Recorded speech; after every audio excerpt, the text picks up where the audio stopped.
Before I begin, we got to thank Aleda. She's put this together for many, many years. I acknowledge her. What year are we in? You think that's going to give you another 2 minutes? Yeah, that's going to give me an extra minute. What year are we in? 24. 24 years. That's great. You get another minute. That's right. One of these years, we'll get it right. I don't think we've repeated topics yet either, too. No. It's good. Well, shalom, everyone. Shalom. That's a little play on the title, in case you hadn't noticed. Now, shalom is that Hebrew word which means peace, but it also means hello, and it also means goodbye, which means that Jews sometimes don't know whether they're coming or they're going. The Hebrew word for shalom, for peace, also means completeness. It is a word that has great sense of resonance in our faith, in our prayer, in our worship, and in our deeds. We are all about shalom. We greet people that way when they enter into our lives and when they leave. So ingrained is this concept that every prayer service that we have, and traditional Jews pray 3 times a day, but every time we worship, there's always a prayer for peace. When we mourn our dead, as we place them into the ground and we say a prayer called the Kaddish, again we say a prayer for peace. So it's very much a part of who we are and what our faith is.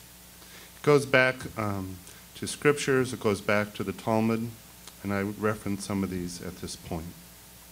In Pirkei Avot, there's a famous rabbi, Rabbi Shimon ben Gamliel. This is the Ethics of the Fathers from the Mishnah, written about 200 CE, who said these words: "The world rests upon 3 things, truth, justice, and peace."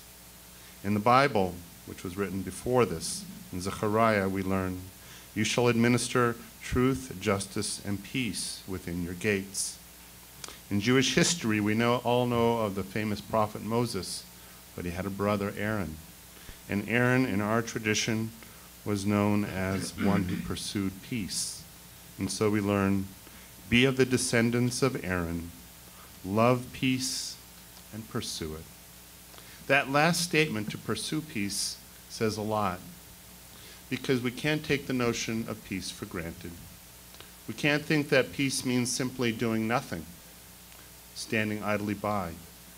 Peace must be something that we vigorously embrace and pursue and realize must be protected to the greatest degree possible.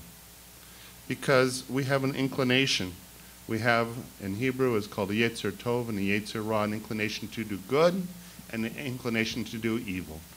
And these are in balance, in a struggle. And oftentimes we find that people don't make the right choices. But Judaism says, pursue peace, embrace peace in all that you do. This central idea of pursuing peace in Judaism, for the point of this discussion, can be divided in 2. The first is peace between fellow human beings. It's centered upon the notion of forgiveness. Rabbi Asher ben Yechiel of the 13th century would forgive everyone who offended him in a way before going to sleep every night.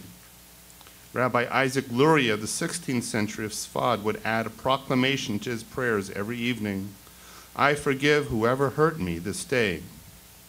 Why did these great rabbis who knew the extraordinary pain and suffering that certain people inflicted on others do this? They reasoned that we are created in the image of God, and therefore we should behave like God. Seeing that we ask God for forgiveness, we should be forgiving. Rabbi Jack Reamer, a more contemporary theologian, encourages us to consider how different would we in our relationships be if once a day we let go of the grudges, resentments, and irritations that have accumulated in us during the day. The second category might be that of peace between nations, or peace in the world. The Jewish mystical tradition taught that the world is broken and that we are partners with God in fixing this world.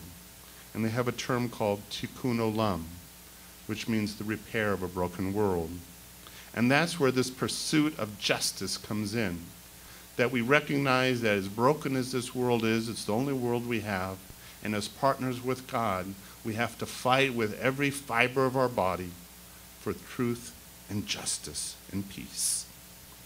In Jewish tradition, we don't find a glorification of war. We don't extol the war maker.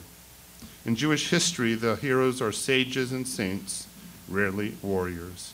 In fact, King David himself was not permitted to build the Holy Temple in Jerusalem because his hands had spilled blood in battle.